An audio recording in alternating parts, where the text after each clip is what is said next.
Hey everyone, Mitch coming in from the Commander's Core studio. Welcome to the show. So today's episode comes to you courtesy of my incredible patrons. Once a month, they vote on what commander that they want to see in an upcoming episode, and the commander that gets the most votes wins.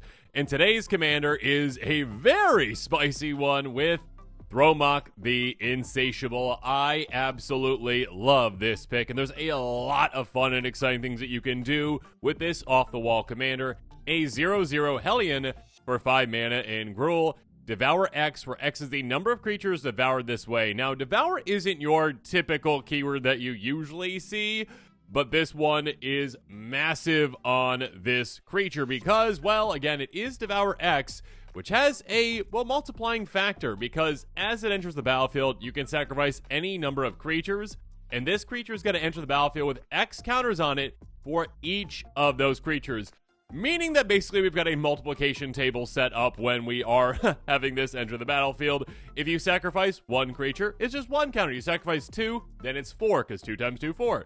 3, it's going to be 9, 4, 16, and you keep going and going and going, and you kind of see where this is going. You're definitely going to have the biggest creature on the board by far, and it's not even going to be close. The number that we're probably looking for with this is to sacrifice at least 7 creatures, getting this to 49, meaning that, well, if we happen to take that power and dish it out somehow, which we'll go through in a couple different ways, it's going to be a one-shot KO without even having to attack with it. So yeah, this is a very exciting commander, and there's a lot of cool things that we can do with it. Let's jump into the tactics. And our first topic is going to be, talking about tokens and talking about going wide very, very, very quickly. And of course, we are in green, so we've got plenty of great ways to ramp as well. So an X spell like Sylvan Offering can be great. Choose an opponent, you and that player each create an XX Tree Folk, and then also choose an opponent, you and that player each create X 1/1 Green Elf Warrior creature tokens. Basically, you're making a ton of tokens. Sure, you're also sharing some as well, but that might not even matter because we'll talk about some ways to get through anyways when it comes to damage. But yeah, make a deal with someone, make a ton of tokens, and again, sacrifice them to your commander. Of course, though, when it comes to efficiency, dragon fodder cards like this are, abundant in red. We've got plenty of them, and yeah, make 2 tokens for 2 mana. In this case, 2 goblins. Then we're going to get things started off, and again, we just kind of keep going with the token generation, with making more and more tokens, and setting ourselves up for our big finale with our commander. Forbidden Friendship. Again, it doesn't really matter what, tokens we actually get. This one's going to make a dinosaur with haste, a human. We don't care. It's 2 mana, 2 tokens. Cool. Again, more goblins with Goblin Instigator. This one's going to ETB, and it brings a goblin friend as well. Again, just for 2 mana. We care about efficiency. Kratos Command, the exact same thing as Dragon Fodder. Sorcery for 2 mana, 2 1/1 goblins. Mog War Marshal, even more efficient though. A 1/1 that has Echo. When it enters the battlefield or dies, we get a 1/1 goblin. So basically, 3 creatures in total. We do have to, pay the upkeep cost, the echo cost essentially to keep it around if we want to, and if not, it replaces itself anyways. Rally at the Hornburg, 2 1/1 humans, and it also gives our humans haste. Cool, nice. Don't really care all that much. Next up, Prowl's Reinforcements though, 2 1/1 elemental creature tokens. Again, we don't really care. Verdant Command, yeah, cool. We got squirrels. All right, great. We don't really care about the whole tribal aspect of this. We don't care what kinds of tokens they are. We just care that we're getting them. Although there is one card we'll talk about here in a little bit that does like different name tokens. Just a little hint coming up. That being said, this one makes some squirrels, or we can counter a loyalty ability of a planeswalker, or we can exile a card from a graveyard, or give someone 3 life. Whatever we're doing, again, it's very flexible. Most of the time, though, just instant speed, make 2 squirrels. Hordeling Outburst, 3 mana, make 3 goblins. Sapling Symbiosis, 4 mana, but you can also flash it in if you pay 2 more. That being said, what matters here is create a 1/1 green sapling creature token for each creature you control. Basically, double up your entire army. This is absolutely huge. In a massive play that can come out of absolutely nowhere to then be a game-ending play the next turn with our commander. And finally, Deep Forest Hermit, 5 mana essentially for 5 creatures in total. This is a 1/1 with Vanishing. When it enters the battlefield, we make 4 squirrels. It also pumps our squirrels as well. So I guess creatures do matter when it comes to their type a little bit, but not really. Next up, though, all those token, creators are great, but we also have some amazing repeat token generators, which can help us out a lot throughout the game. First up, Harass the Endless Web. Our opponents can even help us out. A 3/5 spider with reach for 4 mana in green. When our opponent casts an instant short spell, we make a 1/2 green spider creature token with reach. So, opponents, keep casting things. Thank you. Nesting Dragon, Landfall. Whenever a land enters battlefield under our control, we get a 0/2 Dragon Egg. And also, hey, when it dies, you replace it. So this is actually pretty huge because, again, when our commander comes into play and devours all those delicious eggs, they all get replaced with even more creatures that if our commander comes back into play again on a later turn or a later time, yeah, we can devour those too. Sporebound, though, lands enter the battlefield, makes some saplings as well. Dragon Lair Spider, oh my goodness. An opponent casts any spell, doesn't matter what it is. We get a 1/1 green insect creature token. Then there's Rampaging Balos. Again, we have our lands coming to play. We make 4/4s, a lot of big beastie creatures. Tovolar's Huntmaster, a 6/6 ETB, makes 2 wolves. But on top of that, when this flips over, well, we also get 2 more wolves. And on top of that, whenever it attacks, we get 2 more wolves. And we can also make wolves fight, which can be quite great. So yeah, we can get some removal there too. Be a great repeat token generation on top of just immediate token generation. Kind of like Threefold Thunderhulk. A 0/0 gnome for 7 mana, enters with 3 counters on it. Whenever it enters or attacks, we get a number of gnomes equal to its power. We get paid to sacrifice artifacts to get counters on this. So being able to actually, again, get those creatures right away and also repeat get creatures, that can be quite huge. And finally, Verdant Force, an oldie but a goodie, 7/7 elemental for 8 mana in total, I should say. At the beginning of each upkeep, create a 1/1 green sapling creature token. Again, that's each upkeep, not just our own. So yeah, with each trip on the table, that is 4 tokens.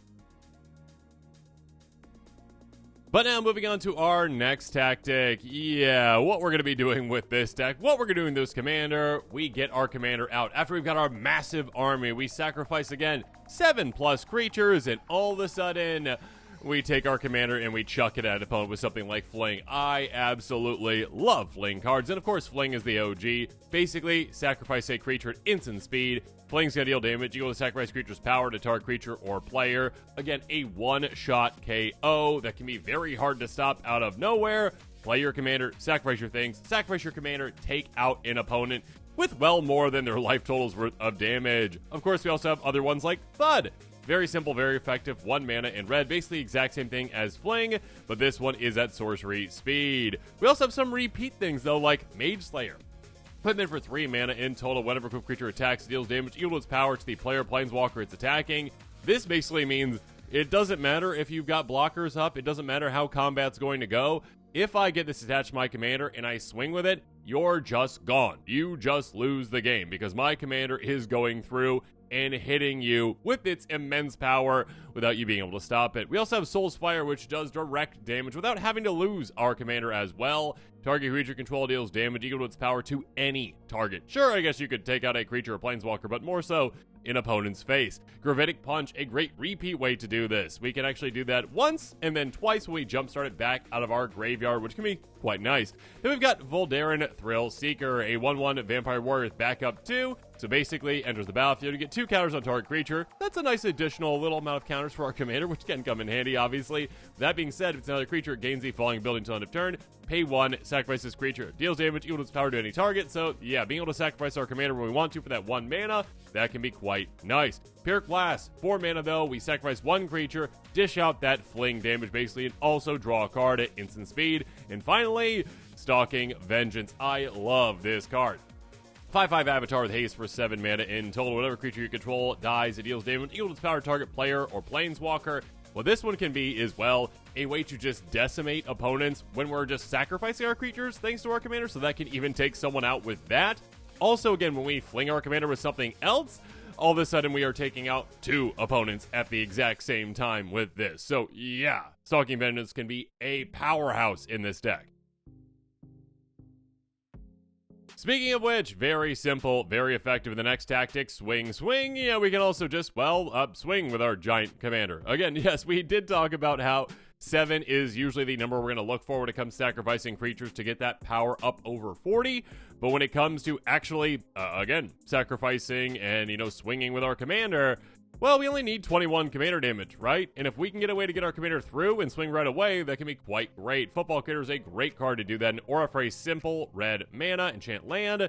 Enchant land has tap, target creature gains trample and haste on turn, or you can cycle away if you don't need it. So yeah, being able to utilize a land to give our commander trample and haste right away, again, that is a recipe for success. A one-shot KO on basically anyone very, very easily. Even if you just sacrifice 5 creatures, essentially, you're there at 25. If an opponent has any defenses up, they're going to be in trouble. Cheer to Victory, yet another great way to give those 2 keywords right away, Trample and Haste. Also, First Strike, though, just for 1 mana on Equip. Speaking of which, Haunted Cloak, basically the exact same thing, but just swap out First Strike in Vigilance. So, sure, if your opponents are brave enough to try to attack you, you've got your commander back to actually block as well, so that can be quite nice. Next up, though, tactic number 5, let's talk about some ways to throw wrenches into our opponent's plans while also working on our own game plan. First up, in break stuff, we've got Release the Gremlins, a source for XX and a red, destroy X target artifacts, create X/2/2 red gremlin creature tokens. Basically, decimate our opponent's board, destroy so many artifacts, and make a ton of gremlins in the process that we then can just feed to our commander. Artifact Mutation, another great way to do this. Get rid of an artifact that can't be regenerated. Make X 1/1 green sapling creature tokens, or X the artifact's converted mana cost. So yeah, take out something. If it's big, congratulations, you get a lot of tokens for a little bit of mana. Canker Bloom, another great creature too. A 3/2 Phyrexian Fungus for 2 mana. Pay 1, sacrifice, destroy an artifact, destroy enchantment, or proliferate. This can be very functional in so many different ways. Yeah, I mean, even just leaving it in play and sacrificing with our commander, it can be a great way to up that Devour. That being said, of course, get rid of things if you need to get rid of them. Or, I guess, sure, if your commander is already in play, you can proliferate for an extra counter on it if you really need to do that. Next up, though, Ram Through. Instant for 2 mana in green. Target creature control deals damage equal to its power to target creature you don't control. If the creature you control has trample, excess damage is dealt by creatures a controller instead. Again, we've got ways to grant trample to our commander, so yeah, if we get to do that, all of a sudden this can be an additional, basically, fling type effect that we just utilize as a way to just take out an opponent, which can be quite great without even losing our commander. Electropotence, yet another great way to take advantage of our commander entering the battlefield, though. Enchant for 3 mana in red. Whenever a creature enters battlefield under control, you can pay 3 mana in total. If you do, that creature deals damage equal to its power target creature or player. So yeah, definitely well worth that 3 mana to basically take any opponent out. Windswift Slice, another great card, though. Instant for 3 mana in green. Target creature control deals damage equal to its power to target creature you don't control. Create a number of 1/1 green elf warrior creature tokens equal to the amount of excess damage dealt this way. This can be a great way to, while we do have certain creatures in this deck that are just inherently powerful and can kind of set up a good amount of creature tokens for us to make. Again, we can take out a small creature an opponent has. Take out a big creature if you need to, but take out a small creature essentially, and with all that excess damage, make a ton of creature tokens, which is great. Or again, with our commander in play, be like, okay, our commander's in play. All right, all of a sudden, I'm just going to make an absurdly large army of elf warriors by, again, dealing 48 excess damage, essentially, making an absurdly large army that if I need to sacrifice some of those next time with my commander, I can. Or I can just swing with those and win. Burn Down the House, a great card as well. Very flexible. 5 damage each creature and each planeswalker. Or make 3 1/1 devils, and when they die, you get to ping something. So that's nice. Basically, again, flexible. Take out a lot of things if you need to. Or, yeah, make some creature tokens. Then there's Show-Stopping Surprise. You start creature control. Turn it face up and face down. It's probably not going to happen. We don't really care about that too much. But what we care about is it deals damage equal to its power to each other creature. So being able to just say, hey, commander, you know what? You already took out my creatures. I already devoured all those creatures. Let's take out all the opponent's creatures now. All of a sudden, just wipe out everything. And then be like, yeah, okay, you don't have any blockers anymore? Awesome, I'm swinging through to take you out. So yeah, one-sided board wipe. And of course, again, like I mentioned before, we've got other creatures that have a decent amount of power as well, so we can take advantage of those earlier on if we need to wipe the board. Waltz of Rage, very similar. Target creature control deals damage equal to its power to each other creature. Until end of turn, whenever a creature you control dies, exile the top card of your library. Play until the end of your next turn. So yeah, again, it can set ourselves up for success early, or again later can be a finisher for us by clearing the board. And finally, War Storm Surge. This card is absolutely huge. Basically a free fling effect essentially when our commander comes into play. Enchant for 6 mana. Whenever a creature control enters, it deals damage equal to its power to any target. So yeah, a great way to finish off our opponents just by saying, oh, okay, yeah, I devoured with my commander, comes into play, and you're gone. That opponent over there, you're gone. And then all of a sudden I fling it to someone else and they're gone. Next up, though, let's talk about how to get to all these great cards in our next tactic, Dig Down. First up, Demand Answers. Instant for 2 mana. Sacrifice an artifact or discard a card. Draw 2 cards. Very flexible. Throw possibility, though. Slightly less flexible. Still great, though. Discard 1 card. Draw 2 at instant speed for 2 mana. Audience with Trostani, I did mention this one earlier a little bit. Source for 3 mana in green, create a 0/1 green plant creature token, then draw cards equal to the number of differently named creature tokens you control. So, not having a specific tribe that we're going after, not having one that we really care about getting a lot of creature tokens into play of, actually benefits us by just getting a wide variety of creature tokens, and, well, yeah, drawing a ton of cards with this. Speaking of which, Garruk's Uprising, whenever it enters, if you control a creature power 4 or greater, draw a card. Creatures you control have trample, again, obviously, which is massive for our commander. Basically, just allows us to swing and take out anyone. And it says, whatever creature you control with power 4 or greater enters, draw a card. Which, of course, yeah, again, outside of our commander, we've got plenty of other creatures that meet that requirement, too. But yeah, our commander definitely does as well. Glimpse the Impossible, good and flexible card for us. Source for 3 mana in red. Exile the top 3 cards of your library. You may play those cards this turn. Beginning of the next end step, if any of those cards are being exiled, well, they go to your graveyard, and then you make an Eldrazi spawn to replace them, basically, for every single one of those cards. And you can sacrifice the Eldrazi spawn for mana. That's a great way to utilize the cards if you need to, or if not, just 3 mana, you make 3 tokens, and you can also ramp with those if you need to. Great. Big score, though. A great card to get some temporary mana advantage, too. Discard 1, draw 2, make 2 treasures. Harmonize, very simple, very effective. 4 mana, draw 3. Return of the Wild Speaker, choose 1.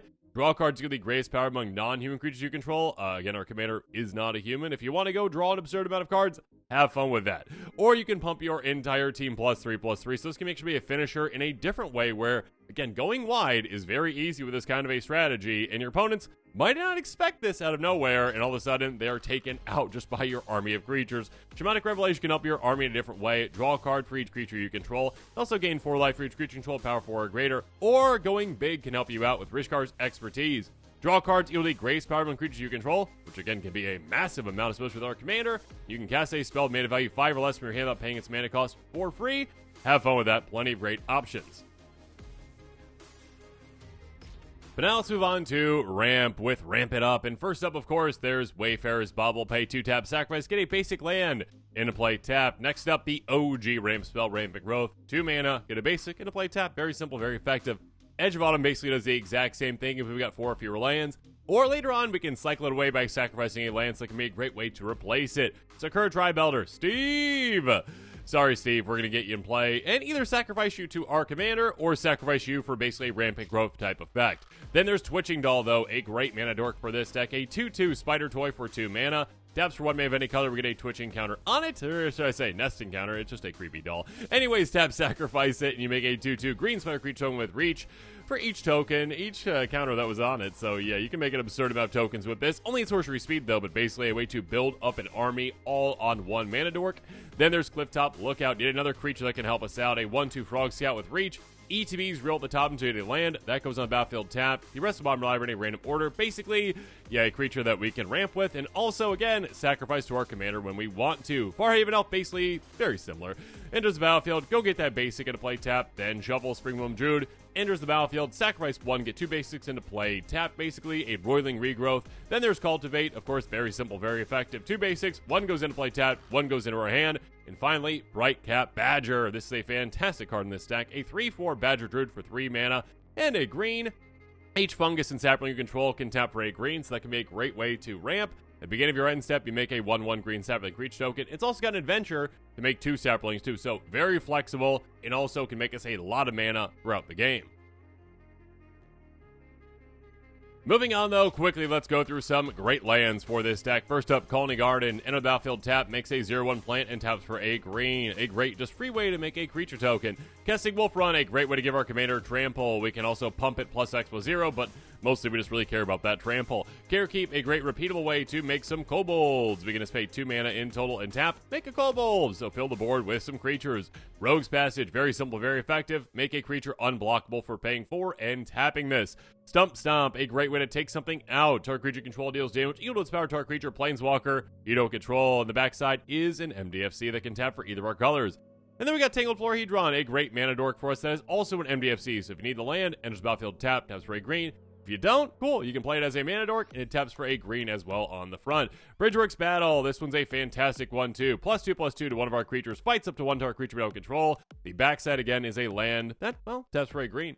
Then we've got Kazul's Fury, backside's land taps for a red. Sacrifice 1 creature, deals damage to sacrifice creature's power to any target. Basically a fling as an MDFC. What's not to love about this? And finally, call an ambush a fight as in MDFC. Target creature control fights our creature you don't control the backside. Tap 3 green. And with that, this episode is coming to a close. Make sure you comment below with your thoughts on it. And of course, as always, thanks again and have a good one.